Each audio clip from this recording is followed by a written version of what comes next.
మేము ఇంతకుముందు 2017 ఉత్తరప్రదేశ్ చేసాం, 2024లో ఆంధ్రప్రదేశ్ చేసాం. మా స్పెషాలిటీ ఏంటంటే మేము ఏ క్యాండిడేట్స్ కి ఎన్ని ఓట్లు వస్తాయి, ఎంత మెజారిటీతో విన్ అవుతారు.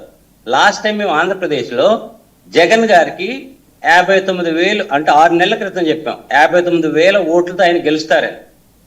ఆయనకి 61,000 ఓట్లు వచ్చినాయి. తర్వాత 6 నెలల క్రితం అంటే 4 నెలల క్రితం రోజా గారికి కాన్స్టిట్యూన్సీలో మేము తిరిగినప్పుడు 50,000 ఓట్స్ ఆమె ఓడిపోతారని మేము ఇచ్చాం ఒక 5 months బ్యాక్. కొన్ని యూట్యూబర్స్ చాలా క్రిటిసైజ్ చేశారు, అసలు ఏంటి 50,000 ఎలా వస్తుంది, అసలు క్రితం 3 ఎలక్షన్లో 4,000 5,000 అంటే మేము అనుకున్నాం సరే మా డాటా షోయింగ్ 50,000 ఆమె ఓడిపోతున్నారని. కానీ స్లోగా దాన్ని తగ్గించి మేము 14,000 20,000 అంటే డాటా అన్ని సరిగ్గా. కానీ మాకు ఎందుకంటే ఆ ఇన్ఫ్లుయెన్స్ యూట్యూబర్ ఇన్ఫ్లుయెన్స్ చాలా. Actually she lost with 48,000 votes. Okay.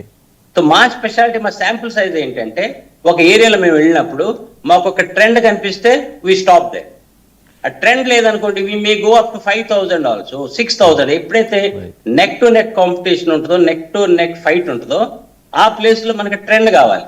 ఒక చోటకి వెళ్తే again somebody is neck to neck fight, again we go to some other place neck to neck fight, again we go to some other neck to neck.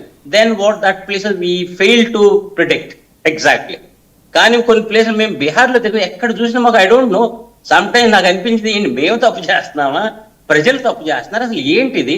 మాకు గఠబంధన్ చాలా తక్కువ ముందు initial ఒక 5 days 6